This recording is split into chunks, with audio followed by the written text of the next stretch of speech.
Good morning everyone and welcome back to our channel. Ayun mga boss, balikan po natin na itong usapang korupsyon sa Pilipinas na napakatindi ho ng nangyayaring korupsyon ngayon. Kaya nga apektado ang bansa dahil dito sa mga kurakot na politiko.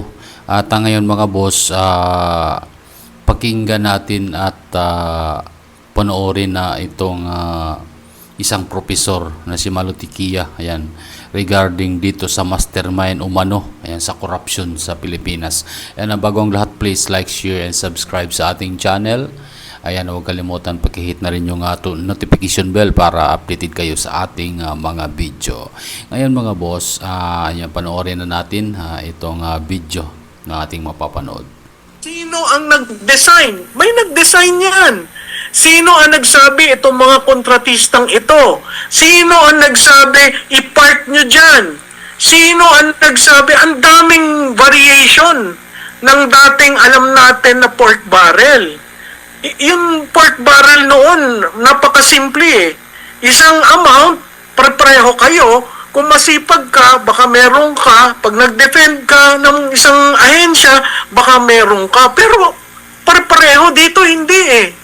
At imaginein mo na ang budget, pinag-aawayan nila, at talagang yumayaman ang politiko dahil dyan. Parang bumalik tayo doon sa last year na kung maalala nyo po ay pinagmalaki yung 5,500 na mga natapos na flood control after ng ilang buwan. Parang halos ganito rin yung panahon po, Prof, no? Nang makita natin ang malawakang mga pagbaha dito naman yun sa area ng Luzon. And this time, abay, yung second na may pinakamalaking pondo, aside sa Bulacan daw yung top ang Cebu area, abay, grabe po yung lawak ng pinsala, dala ng Tinyo, at makikita natin mismong mga syudad, mismo sa mga subdivision, abay, binaha po, Prof. Ano po yung basa po ninyo dito?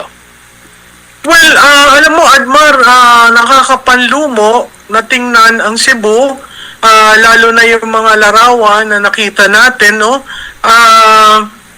Usually, pag sinabi nating Cebu, talagang magandang lugar yan, primera klase, ang mga bahay.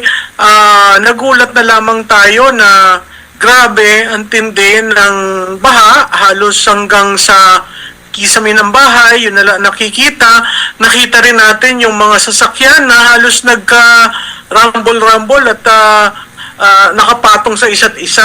Never tayo nakakita ng ganyan. Siguro yung Yolanda na ang pinakamatindi. Pero ito, talagang nakakalungkot dahil ang Cebu ay bumabangon galing sa earthquake, tapos nagkaroon ng ganito. Nakakalungkot kasi sinabi ng governor na more than 200 billion to 50 billion. 26 billion.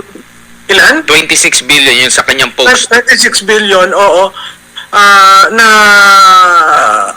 gastos diyan sa, again, flood control.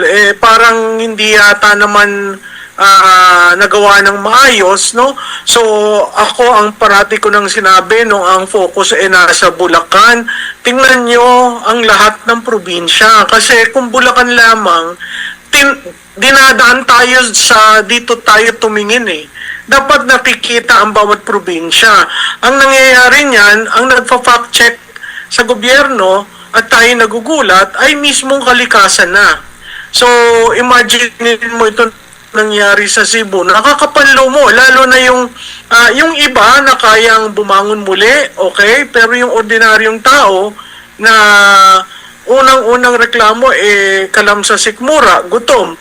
At ang pagkawala ng kanilang mga mahal sa buhay, lalo na yung mga bata, no? Nakakalungkot. Talagang nakamamatay ang korupsyon, Prof. Isa ito sa mga ebidensya. May tuturing na ba ito na crime against humanity rin? Ay, ako, from the very start, sinasabi ko, lahat ng nangyari dito sa flood control projects are crimes. It would be considered as crime against humanity. For the simple reason na ang gobyerno na andyan, nagbibigay ng serbisyo para maayos ang pamumuhay ng mga Pilipino. Alam mo tayong mga Pilipino, yung citizens, nagbigay tayo, nung hinalal natin sila, may mandato tayong binigay sa kanila, nagbigay tayo ng karanyaan ng ating kapangyarihan at karapatan para ang pamahalaan ang mag-govern sa atin, no? Pero ang nakikita natin dito talagang pabaya na sa atin, no? Nakakalungkot dyan sa Cebu kasi hindi mo naramdaman na naman. Actually mga boss, wala naman talagang pakialam yung administrasyon ngayon ayan sa mga nangyayaring corruption. Kita mo mga boss, so panay cover up nila dyan. So siyempre kapag na-open po talaga yan ay madadamay yung Malacanang dito kasi unang-una siya naman yung nag-approve ng dyan, ng budget. So talagang mabubulgar po yan. So kaya nga ang ginagawa nila ngayon, lahat ng mga pamamaraan, diversionary tactics o mga cover-ups, ayan ang ginagawa nila para lang pagtakpan itong mga nangyayaring korupsyon na yan dito sa ating bansa.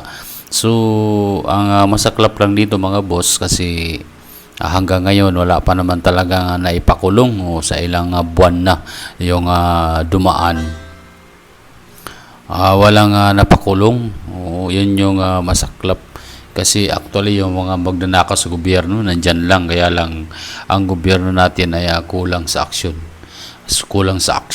Bakit? Kasi magkakasabwat naman po kasi systematic yung pangungurap nila dyan. Kaya ganun yung nangyari dyan. So ewan ko na lang mga boss kung ano mangyayari dito kasi lahat naman ng pamamaraan, lahat ng sangay halos ng gobyerno ngayon halos pinagtatakpan na itong nangyayari.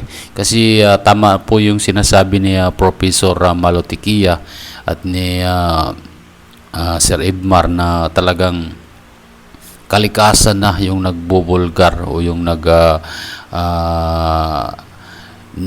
ang tawag dito yung naniningil ayan dito sa mga ginagawa ng tao. Supposed to be meron tayong mga batas dyan pero ang nangyari wala namang nangyari, hindi naman sinusunod dahil kung malakas ka sa administrasyon o talagang ano yan magiging systematic yan, may mga lagay-lagay dyan. So ganun talaga yung nangyayari ngayon. So grabe yung corruption dito sa Pilipinas ngayon. Talagang ito yung pinaka-corrupt yung sinasabi nila na umano na pinaka-corrupt na nangyayari dito sa bansang Pilipinas. Ayan, napakahirap nito mga boss kasi kinabukasan ng mga kabataan ang nakasalalay dito. So iwan ko lang dito sa ating gobyerno kung ano yung ginagawa nilang solusyon dito dahil sa tingin natin parang wala naman silang ginagawang solusyon. Tulad yan doon sa Bagyong Tinyo, ang daming nasira yung mga hanap buhay, nasira yung mga bahay, yung mga ang mga hanap buhay nila. So talagang apektado din sila, lalong-lalo na yung nasa Cebu area. Talagang hinahagupit ng Bagyong Tinyo. So grabe yung damage doon. So dapat yung sa mga ganitong sistema, yung ating pamahalaan sana yung nangunguna o pagkalinga dito sa ating mga kababayan na nasalanta ng bagyo. Kaya lang bukod sa bagyo, before pa may dumaan pang lindol dyan, o talagang dubli-dubli yung sinapit ng Visayas area. So kawawa talaga yung ating mga kababayan dyan. Kaya mga boss, kung meron man lang kayong maitulong dyan, ayan, kung nakaluwag kayo sa buhay, Ayan, pwede tayong tumulong ayan dito sa mga pinagkakatiwalaang mga foundation, no? Pwede tayong makatulong diyan sa mga nakaluwag-luwag diyan. So mga boss, kayo anong masasabi nyo dito at talagang hanggang ngayon wala pang napapanagot dito sa corruption sa gobyerno. So ano yung masasabi niyo na iwan ang inyong mga opinion diyan. Ayan, maraming salamat hanggang sa susunod nating mga video mga boss.